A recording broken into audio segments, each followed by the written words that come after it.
Welcome back to the channel, everybody. Today we're going to be replacing the powered factory antenna mast on our 2001 Toyota Land Cruiser.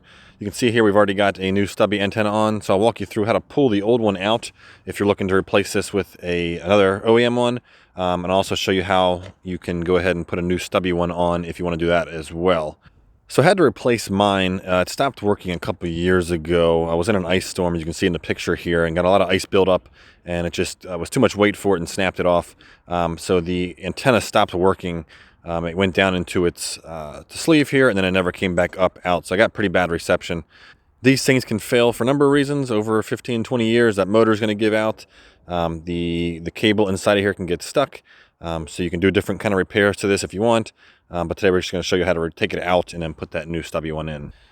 The tools you're going to want to do this antenna replacement, you're going to want a pair of needle nose pliers that gets that chrome nut off the top of the antenna assembly, a T30 Torx bit, that's to get those two screws off of the plastic wheel well cover, a flexible head ratchet. I got a 3/8 inch ratchet here, and a pretty sturdy screwdriver to pop off the plastic push pins that hold that wheel well cover on, that plastic cover, and then a 10mm socket, and that's to get the bolt off that holds the antenna assembly onto the vehicle.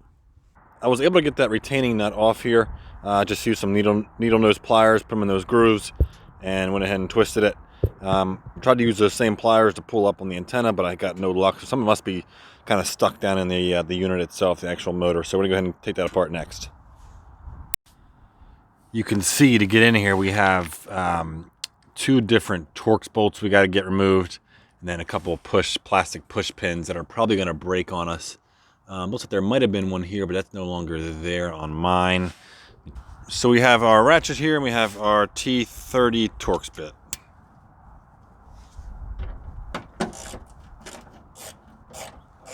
You can see they're not in there too tight. It's going into plastic, so it's not too much to get these out.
So I was not actually able to get those off cleanly. I ended up having to break the tops off of them. You can see here the actual pin's still in, so we'll just go ahead and take a screwdriver and get the rest of that out. Same for the top here as well.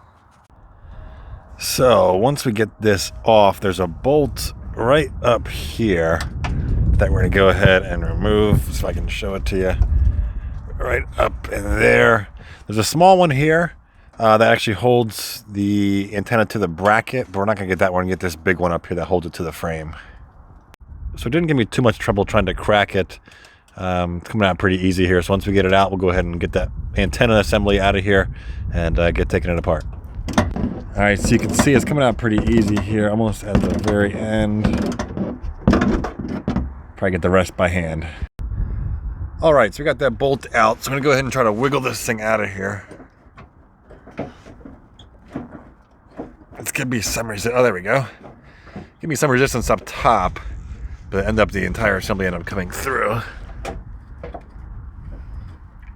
So now I can feel, okay, we gotta get this cable disconnected before we can get it off. Let's see. That's pretty burnt up. Okay. Let me get this disconnected, then we'll get back. All right, here is our antenna after removal. It's still connected via this black cable running back behind the panel back there. We'll go ahead and cut this plastic coating off. This dust shield, I guess, for this unit.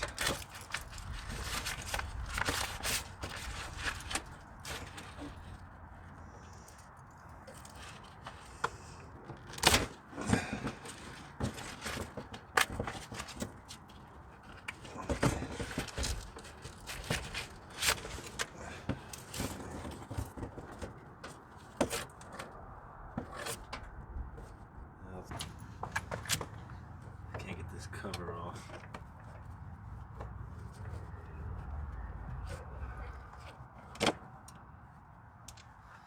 Okay. Oh, that screw is going to be a mess.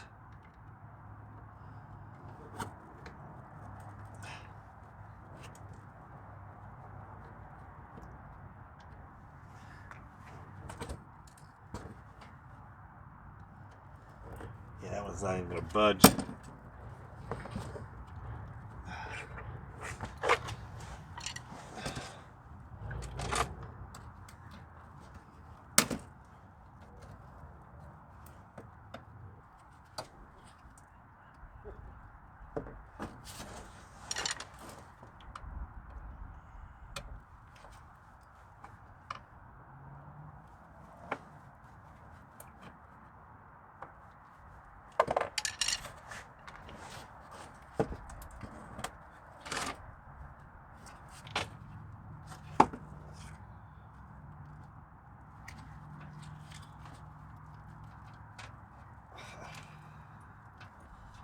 So we'll actually go ahead and just pull this whole unit out.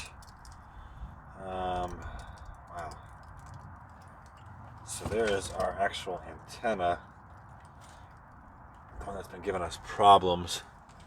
So I tried to take this front panel off to get to the actual cable that attaches to this, but I ended up getting a lot of trouble with this bolt here was rusted through. So I ended up just pulling this whole unit off and getting the antenna here. So it looks like this is actually what connects to everything. So we'll hold on to this for now. Probably go ahead and attach it back up through, and we're just going to leave this whole assembly out. When we remove the antenna, all we have left here is this black grommet. So what I did was I pulled the actual antenna out of that sleeve, and then I put the sleeve back up through this, connect to this other black grommet here, and put this chrome nut back on to hold everything in place. The radio still works as is, so we're going to look at getting a replacement antenna to put in here next. I had the brilliant idea of taking it apart without actually ordering the replacement part first. So I actually had to put it kind of back together without the antenna assembly. Just kind of stuck that the top piece back up and connected that screw to get it to hold in. But I got the antenna ordered. I'm going to go ahead and take this back apart and then go ahead and put the new antenna in. Hopefully we shouldn't have any issues with getting it in without having the antenna base there. So I was kind of thinking I would need to put this back in order to give the new piece kind of a base to fit on. But this is pretty broken and wobbly, so I'm going to try to put it together without the antenna motor in place to kind of provide that foundation. So what I ordered, the new antenna, it came with this adapter piece and then the actual antenna itself. We're going to go ahead and put that antenna on and screw it on. That's how the antenna will stay in place, and then this adapter will stay into place. We'll go ahead and slide it down the top here. Slide it down the top here while we're holding that actual antenna mast up from the bottom, and then we'll put this in. We will screw this cap on to hold it in place, and then put our antenna on top of that.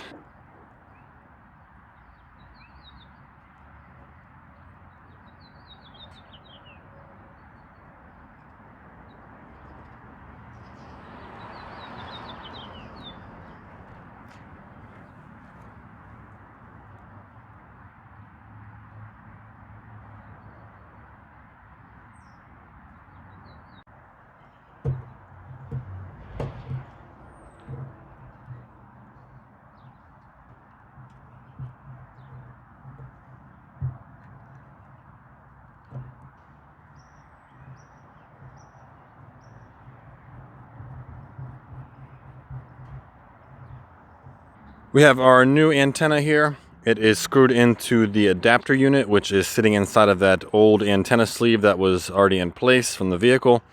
We use that silver cap here to screw on. That's actually what holds the sleeve up in place here for us to get the adapter and get the antenna screwed on. So I'll kind of give you a look, one more look inside here, what it looks like. If you can see there, we actually have the cable. Get a better look here.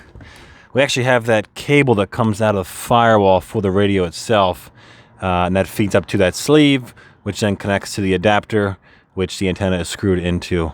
So now what we're going to do is just button this thing back up and give it a test out and see how it goes. We did break off those plastic tabs, but I don't think we really need to buy new ones and spend the money and wait for that to come in, because those two screws kind of hold it in place here. I don't see this thing moving too much. You pull on it, comes off, but it's not going to be hitting anything as we're going.